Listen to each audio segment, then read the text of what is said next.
많은 교회가 성탄이 되면 성극을 합니다. 그 대표적인 성극 중에 빈방이 있습니까? 라는 유명한 성극이 있죠. 이것은 윌리의 성탄절이라는 그 원작을 이제 각색해서 만든 그런 성극의 내용입니다. 원래 이 윌리라는 소년은 약간 지적인 장애를 가지고 있는 소년이었습니다. 그런데 이 윌리가 다니는 그 교회에서 성극을 하는데 그 성극을 윌리가 꼭 하고 싶었습니다.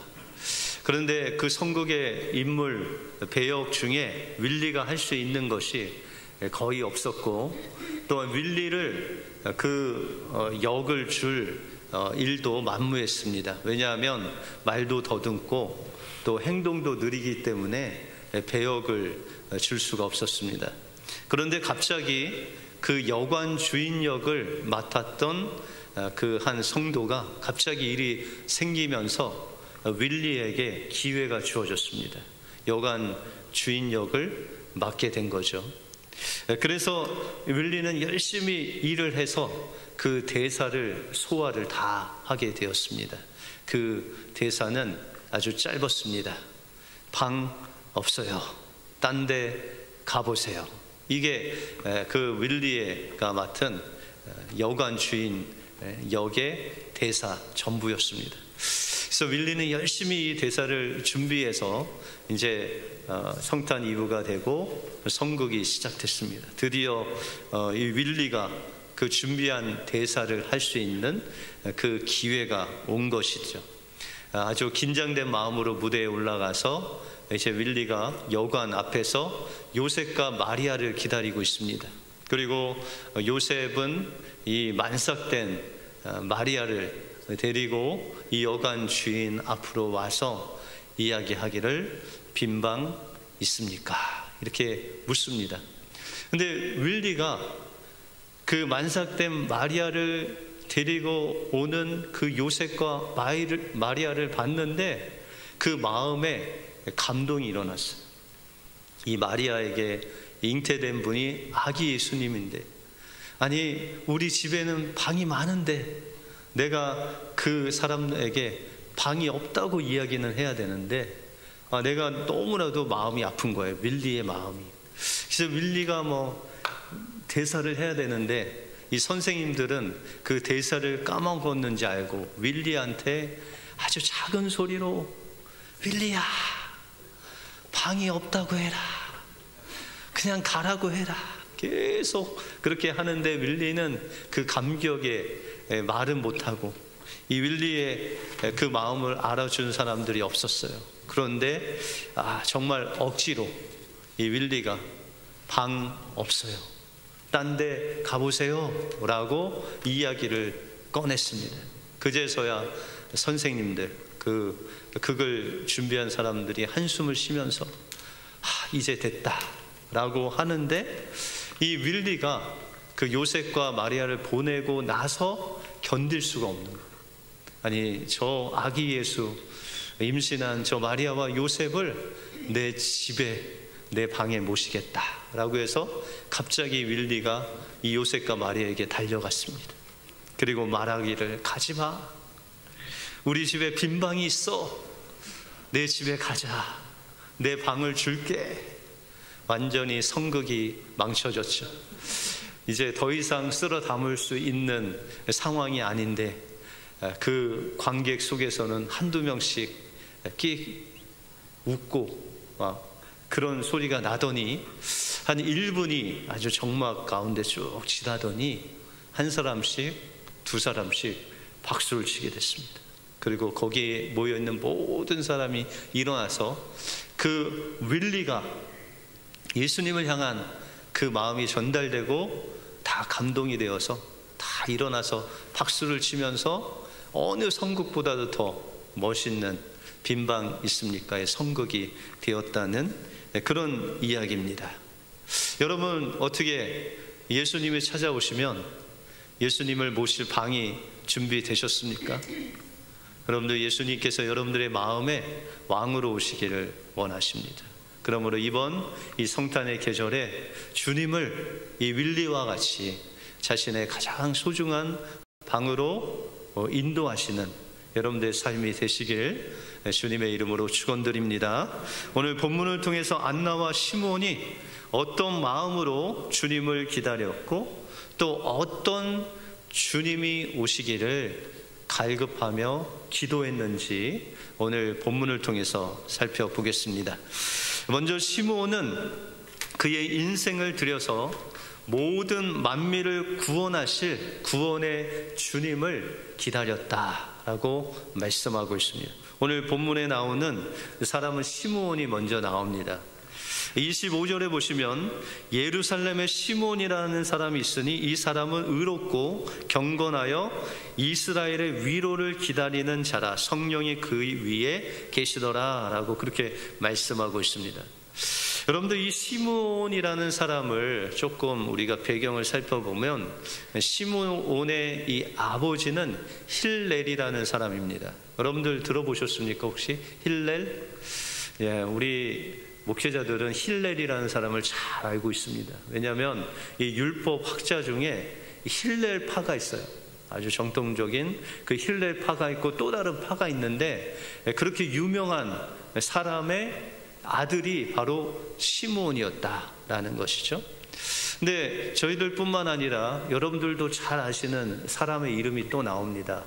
여러분들, 사도 바울이 누구에게 율법을 배웠죠? 예? 가말리엘이요. 예, 가말리엘에게 배웠습니다. 가말리엘 들어보셨어요?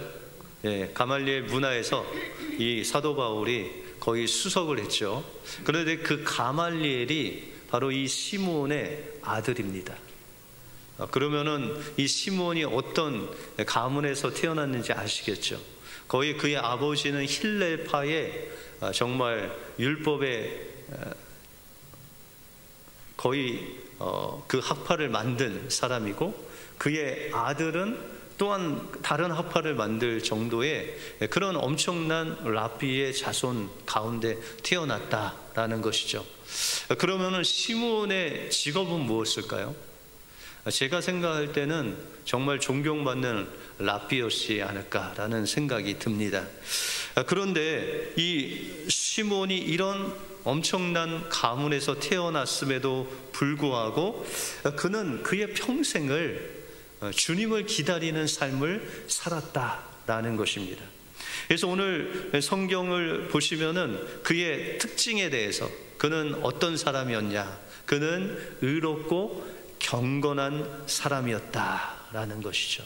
여러분들, 경건이라는 뜻을 우리가 살펴보면 더 좋은 것을 붙잡다라는 그런 의미가 있습니다. 여러분들, 시므온이 붙잡은 것은 그가 랍비로서 존경받고 명예를 가지고, 특별히 그 당시에는 로마 식민지 아래 있었기 때문에 그 로마의 헤게모니를 쫓아가는 그런 어떤 권력과 명예를 잡는 그런 가치관을 가지고 랍비의 그 삶을 살 수 있었다라는 거죠. 여러분이 잘 아시는 바리새인이나 사두개인이나 이런 종교 지도자들이 다 그런 로마의 그 힘입어서 자신의 그 권력을 나타내는 그런 사람들이 바로 종교 지도자들이었다라는 것이죠. 그런데 이 시므온은 그런 종교 지도자들이 가지려고 하는 그 권세, 명예, 그런 것을 다 주님 앞에 내려놓고 더 좋은 것, 그에게 주실 그 하나님의 구원으로 오시는 그 구원의 주님을 붙잡기 위해서 그의 평생을 다 하나님 앞에 드리고 성전을 사모하고 하나님 앞에 기도함으로 성령의 인도하심을 받는 그런 하나님의 음성을 듣는 영적인 경건한 사람이었다라는 것이죠. 여러분들, 사도 바울의 경건함을 보여주는 구절이 서신서에 있는데, 빌립보서 3장 13절 이하에 보시면, 형제들아 나는 아직 내가 잡은 줄로 여기지 아니하고 오직 한 일, 즉 뒤에 있는 것은 잊어버리고 앞에 있는 것을 잡으려고 표대를 향하여 그리스도 예수 안에서 하나님이 위에서 부르신 부름의 상을 위하여 달려가노라 라고 그렇게 말씀하고 있습니다. 사도 바울의 경건은 뒤에 있는 것, 그가 가졌던 명예, 또한 그 랍비로서의 그 존경을 받고, 또한 그 힘으로 예수 믿는 사람들을 막 핍박했던 그 엄청난 헤게모니를 갖는 것이 아니라, 그 뒤에 있는 것은 다 배설물로 여기고 더 좋은 것을 갖기 위해서 하나님께서 부르신 그 부름의 상, 구원의 그 놀라운 은혜를 받기 위해서 정말 그가 전력해서 달려가고 있다라고 그렇게 말씀하고 있습니다. 다시 말해서 더 좋은 것을 붙잡기 위해서, 더 좋은 구원의 은혜를 누리기 위해서 자신의 것을 내려놓고 주님께 달려가는 그 사도 바울의 모습이 바로 사도 바울의 경건의 모습이다라고 말씀하고 있습니다. 마찬가지로 시몬도 그 가정이 유명한 그 성전을 운영하는 힐렐이 가졌던 그 직분이 거의 성전의 우두머리에 그 직분을 가지고 있을 만큼 그렇게 엄청난 명예와 권세가 있는 집의 아들로 태어났지만, 그 모든 것들을 다 십자가 앞에 내려놓고 하나님께서 주시는 구원을 붙잡기 위해서 하나님의 지시하심을 받고 죽기 전에 그 구원의 주님을 볼 것이다 라는 그 하나님의 말씀을 붙잡고 달려가는 그 시므온의 모습이 바로 하나님께서 정말 좋게 여기시고 귀하게 여기시는 시므온의 경건의 모습이었다라는 것이죠. 당시 종교 지도자들은 로마의 헤게모니를, 대세를 따르기 위해서 자신의 인생과 자기의 모든 것들을 다 거기에 투자했다라는 것이죠. 그러나 시므온은 하나님이 약속하신, 구약에서 오시겠다고 하신 그 말씀을 붙잡고 묵묵히 그 주님의 구원을 바라보며 왔다는 것이죠. 그러면 구체적으로 이 시므온이 어떤 주님을 기다렸는지가 오늘 본문에 나오고 있습니다. 여러분들 29절 이하에 보시면 시므온의 찬양이 나오는데, 30절에 보시면 내 눈이 주의 구원을 보았사오니 이는 만민 앞에 예비하신 것이요 이방을 비추는 빛이요 주의 백성 이스라엘의 영광이니이다 라고 시므온이 아기 예수를 만난 후에 그가 하나님께 찬양하는 내용이 있습니다. 여러분들, 이 찬양이라는 것은 우리의 삶에 다가오시고 또한 그가 기대하고 만난 그 주님을 고백하는 것이죠.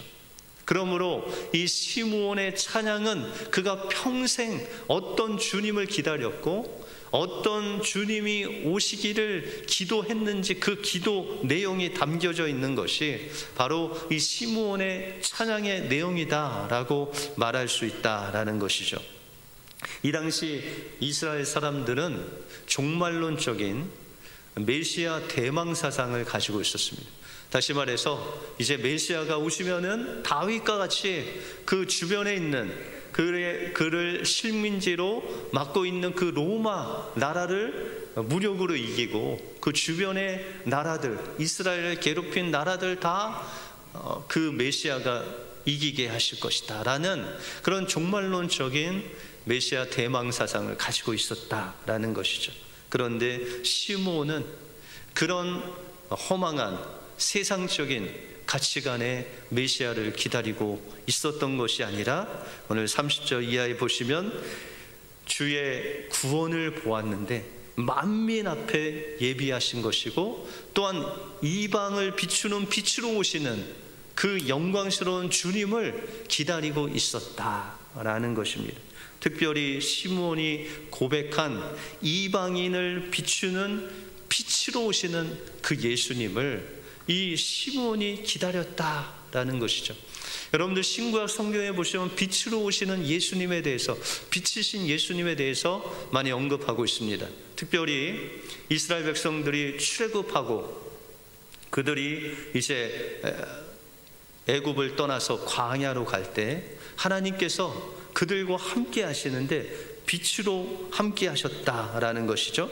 출애굽기 13장 22절에 보시면 낮에는 구름 기둥으로 밤에는 불 기둥이 백성 앞에 떠나지 아니했다라고 그렇게 말씀하고 있습니다. 여러분들 이 구름 기둥과 불 기둥은 같은 거예요. 그런데 빛으로 주님께서 그들과 함께 하셨는데 이 불이라는 빛으로 이스라엘 백성들과 함께 하셨다는 거죠. 출애굽기 3장에 보시면 모세에게 하나님이 나타나시는데 어떤 빛으로? 불꽃으로 나타나시죠. 가시떨기 나무에 불이 붙었는데 그게 타지가 않는 것이죠. 가시나무와 같은 우리의 인생 속에 주님이 함께 하신 거죠. 불꽃같이 또 빛으로 우리와 함께 하셨는데 우리가 죽지 아니하고 주님이 함께 하시는 그 임마누엘 하나님과 함께 하나님의 구원의 역사를 이루시는 놀라운 빛으로 오신 그 주님을 모세와 이스라엘 백성들이 매일매일 불기둥과 구름기둥 가운데 그들을 보호하시고 그를 구원하시고 그를 인도하시는 빛으로 오시는 그 하나님을 만나게 되었다라는 것입니다. 그래서 마태복음 1장 23절에 보시면 보라 처녀가 잉태하여 아들을 낳을 것이요 그의 이름은 임마누엘이라 하리라 하셨으니 이는 번역한즉 하나님이 우리와 함께 계시다. 어떤 하나님이요? 우리와 함께 하시는 임마누엘 하나님으로 이 땅에 오실 메시아의 이름을 표현하고 있다. 그 주님을 시므온이 기다렸다라는 것입니다. 그 구원으로 오실 이제 이방 어두움 가운데 있는 우리들에게 빛으로 오셔서 우리가 죄와 사망의 그 노예로 살아가는 우리를 빛 가운데로 인도하실 그 주님을 이 시므온이 바라보고 있었다라는 것이죠. 구원의 예수님을 기다리고 있을 때 그 평생 기다린 그 시므온에게 아기 예수님이 나타나시고 그에게 평안히 이제 잠들 수 있는 그 놀라운 은혜를 주셨다라는 것이죠. 그래서 29절에 보시면 주제여 이제는 말씀하신 대로 종을 평안히 놓아 주시는도다 라고 그렇게 고백했습니다. 그의 육신은 이제 주님을 봄으로 인해서 주님께로 돌아가시만 그의 심령은 그 구원의 예수님을 믿음으로 영원한 생명을 누리는 그 평안 가운데 하나님께 가는 그 믿음의 고백을 하고 있다라는 것입니다. 이 성탄의 계절에 우리가 주님을 만나기 위해서는 이 시므온과 같이 자신의 지식, 자기의 명예, 자기의 권력이 아닌 그 모든 것을 주님께 내려놓고 오직 그 어둠 가운데서 이방의 빛으로 오시는 임마누엘 그 주님을 간절히 기다리고 바라고 정말 기도하며 기다릴 때 하나님께서는 다른 곳이 아닌 여러분들 심령의 그 빛으로 오셔서 이 성탄의 계절에 여러분들을 만나 주실 줄 믿습니다. 그 주님을 기다리시는 여러분들의 삶이 되시길 주님의 이름으로 축원드립니다. 다음으로 나오는 안나는 주님의 속량을 기다리고 전했습니다. 오늘 본문 36절 앞부분에 보시면 또 아셀 지파 바누엘의 딸 안나라 하는 선지자가 있었다라고 그렇게 말씀하고 있습니다. 우리 개정 성경에는 조금 나이가 바뀌었지만 우리가 개역 한글 성경에 보면 그가 결혼을 하고 남편과 7년을 살다가 과부가 된 지 84년이 됐다. 그러면 몇 살 정도에 결혼을 했을까요? 이 당시에 이스라엘 여인들이 결혼한 평균 연령이 14세라고 합니다. 여기서 14세에 결혼하신 분은 없죠?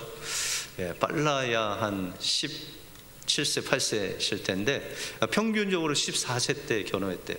그러면 14세 때 결혼해서 7년 동안 남편하고 살고 84년이 지나면 몇 살일까요? 106세 정도 되겠죠. 그래서 성경에는 이 안나가 나이가 많았다 그렇게 말씀하고 있습니다. 거의 그의 평생을 주님의 오심을 기다리면서 그의 특징을 보면 성전에서 금식하며 기도하는 일을 늘 했다라고 그렇게 말씀하고 있습니다. 여러분들 초대교회 보시면은 특별히 남편을 잃은 과부 중에 참된 과부로서의 직분이 있었습니다. 그래서 디모데전서 5장 5절에 보시면 참 과부로서 외로운 자는 하나님께 소망을 두어 주야로 항상 간구하고 기도를 하거니와 라고 하며 이 참된 과부의 직분이 있었다. 그 직분의 특징은 늘 기도와 간구로 하나님 앞에 나가고 그 주변에 있는 사람을 도와주는 그런 사람의 모습이 바로 안나의 모습이었다라고 그렇게 말씀하고 있습니다. 그 일을 평생 동안 거의 84년 동안 성전에서 금식하며 기도하며 주님의 오심을 기다렸다. 그러면 이 안나 선지자는 구체적으로 어떤 주님을 기다렸을까요? 여러분들 38절에 보시면 마침 이때에 나와서 하나님께 감사하고 예루살렘의 속량을 바라는 모든 사람에게 그에 대하여 말하니라 라고 그렇게 말씀하고 있습니다. 안나가 이제 아기 예수님을 만나고 나가서 그 예수님을 전했는데 어떤 예수님을 전했냐면 예루살렘을 속량을 바라는 사람, 다시 말해서 이 우리의 죄악 가운데서 우리를 속량하실 예수 그리스도를 그 기다리는 모든 사람들에게 전했다라고 그렇게 말씀하고 있습니다. 여러분들 이 속량이라는 단어는 영어로 redemption이라는 그런 단어입니다. 이 단어의 의미는 다시 사다라는 그런 의미입니다. 보통 이 당시에 이 단어는 주로 노예 시장에서 노예를 사고 팔 때 사용되는 단어였다. 특별히 이 노예가 팔려갔다가 어떤 사람이 그 노예를 사서 세상 밖으로 풀어주는 그런 단어가 바로 이 속량이라는 단어를 썼다라는 것이죠. 예수님께서 죄와 사망의 노예로 갇혀있는 우리를 그 십자가의 보배로운 핏값으로 우리를 속량하시고 그 세상 밖으로 우리를 건져내셔서 교회가 되도록 우리를 속량하신 그 은혜를 이 안나가 전했다라고 그렇게 말씀하고 있습니다. 그래서 베드로전서 1장 18절에 보시면 너희가 알거니와 너희 조상이 물려준 헛된 행실에서 대속함을 받은 것은 은이나 금같이 없어질 것으로 된 것이 아니요 오직 흠없고 점없는 어린 양 같은 그리스도의 보배로운 피로 속량하셨다라고 그렇게 말씀하고 있습니다. 여러분들이 죄와 사망의 그 노예 가운데서 그 사망의 권세에서 우리를 하나님께서 건져내신 그 대가, 그 속량의 대가가 바로 예수 그리스도의 보배로운 핏값이다 라고 그렇게 말씀하고 있다는 것입니다. 이 속량해 주실 그 주님을 그 평생 금식하며 기도하며 기다린 사람이 바로 안나다라고 그렇게 말씀하고 있습니다. 1928년 미국 뉴욕 브롱스의 플리머스 교회에서 일어난 실화입니다. 나이 많은 한 흑인 여인이 예배가 끝날 때쯤에 손을 번쩍 들고 말하기를 목사님, 제가 간증을 좀 하고 싶은데 저에게 짧은 시간이나마 주실 수 있습니까? 그렇게 이야기를 했습니다. 평상시에는 이렇게 예배 드리다가 누가 목사님 저 간증하고 싶은데요 하면 다음에 제가 시간을 드리겠습니다 이러고 말 텐데 이 목사님이 그 나이 드신 분을 보니까는 너무 간절한 마음이 있어서 그러면 잠깐 나오셔서 간증을 해 주십시오 라고 그렇게 이야기를 했습니다. 앞으로 나온 그녀는 조심스럽게 이런 간증을 했습니다. 지금부터 68년 전인 1860년 9월 19일 그날은 주일이었습니다. 우리 교회 마당에서 노예 시장이 열렸고 우리 가족은 노예 시장의 매물로 나오게 되었습니다. 노예 매매가 경매가 시작되어서 우리 아버지는 미국 남부로 팔려가고 어머니는 또 다른 곳으로 팔려갔습니다. 그리고 남은 것은 저였는데 저는 그 상황이 너무 무서워서 하염없이 눈물을 흘리고 있었습니다. 나는 어디로 갈까? 어떤 집으로 팔려갈까?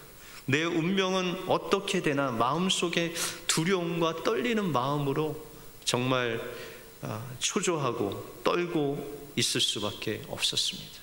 그리고 저를 놓고 경매가 시작됐고 제 몸값은 $800로 매겨졌습니다. 그런데 예배를 마치고 교회당에서 나오시던 목사님이 $800을 지불하시고 저를 풀어주셨습니다. 나중에 들어보니 그날 목사님이 그 주일 예배를 드리면서 성도들에게 말씀하시기를 우리의 미약한 힘이지만 우리가 이 시간에 헌금을 해서 저 밖에 노예로 팔려가는 한 명이라도 속량의 은혜를 받을 수 있도록 합시다 라고 목사님이 말씀하시고 또한 헌금을 걷어서 속량한 그 사람의 몸값이 그 $800이라는 그 헌금을 가지고 그 간증하는 그 한 여인을 속량했다라는 것이죠. 그날 이후로 68년 동안 저는 이 교회를 떠나지 않았습니다. 아니, 떠날 수 없었습니다. 육신의 몸을 속량해 주신 이 플리머스 교회를 떠날 수가 없었고 또 내 영혼을 속량해 주신 예수 그리스도를 떠날 수 없었습니다. 저의 인생은 이제 얼마 남지 않았습니다. 그러나 이 속량의 은혜를 여러분들 앞에 고백하고자 이 자리에 서게 되었습니다. 성도 여러분, 너무 감사합니다. 이 여인의 간증이 끝나고 이날 예배 참석한 모든 사람들이 그를 껴안고 눈물로 정말 위로하고 격려했다는 간증입니다. 여러분들, 주님께서 우리를 속량하시기 위해서 그 십자가에서 그 물과 피를 다 흘리시고 여러분들 죄값을, 몸값을 지불하심으로 여러분들이 세상 밖으로 주님께서 교회로 부르신 줄 믿습니다. 이 성탄의 계절에 우리도 시므온과 같이 그가 가졌던 모든 세상의 권력, 지식, 또한 그가 앞세울 수 있는 그 모든 것들을 내려놓고 그를 죄 가운데서 구원하시는 그 주님을 간절히 기다리고 주님께서 말씀하신 그 말씀을 붙잡고 앞으로 나갈 때 그는 주님을 기쁜 마음으로 만날 수 있었습니다. 또한 안나는 평생 속량하신 그 주님을 만나기 위해서 기도와 금식하며 나갈 때 그는 아기 예수를 만나 또한 그가 나이가 많았음에도 불구하고 그 속량하신 주님을 전할 수 있었다라는 것입니다. 여러분들, 이 성탄의 계절에 주님이 우리를 찾아오십니다.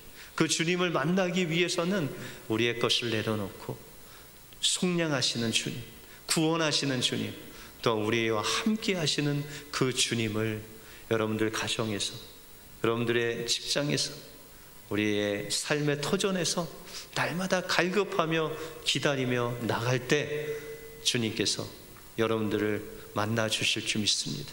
속량의 주님이 여러분들의 마음속에 찾아오실 줄 믿습니다. 그분을 만나시는 귀한 성탄의 계절이 되시길 주님의 이름으로 축원드립니다. 기도하겠습니다.